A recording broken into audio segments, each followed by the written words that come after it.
La 42e session de l'Assemblée parlementaire paritaire Afrique-Caraïbes, Pacifique et l'Union européenne qui s'est tenue du 19 octobre au 2 novembre 2022 à Maputo, au Mozambique, a connu la participation active de la République démocratique du Congo. Plusieurs thèmes ont été évoqués au cours de ces assises. Il a été question, entre autres, de lutter contre le terrorisme en Afrique subsaharienne, mais aussi des défis mondiaux de la coopération en matière du changement climatique pour l'adaptation et l'atténuation à la suite de la COP27.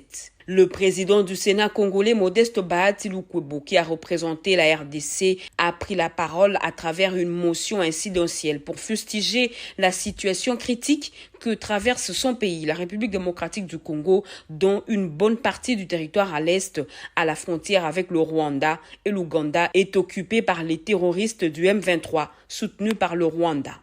Une bonne partie de notre territoire à l'est, à la frontière avec le Rwanda et l'Ouganda, est occupée par les terroristes qu'on appelle le M23. Vous avez suivi la déclaration du secrétaire général des Nations Unies, Guterres. Lui-même a reconnu que ce groupe-là est plus armé que les armées régulières, comme l'ont dit certaines personnes ici. Ceci va donc nous interpeller parce qu'il n'y a aucun pays qui est à l'abri du terrorisme. Nous rallions à toutes les recommandations qui ont été faites pour qu'il y ait plus de solidarité entre les États et que nous puissions réfléchir sur comment mettre fin à la circulation, à la prolifération des armes.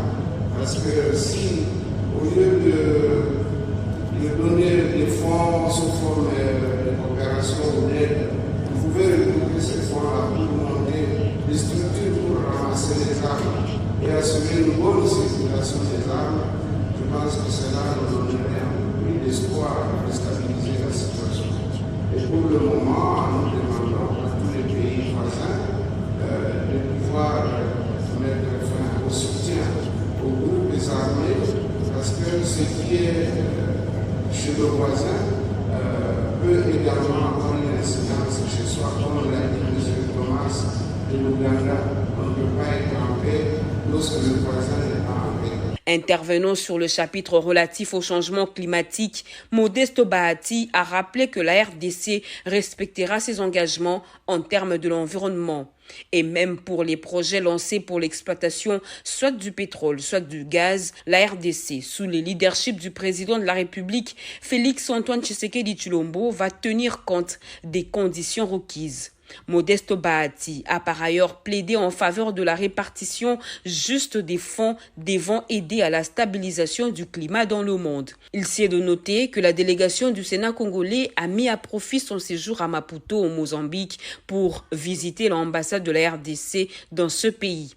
L'ambassadeur de notre pays, Kola Masala, s'est vu honoré par la visite de la délégation congolaise.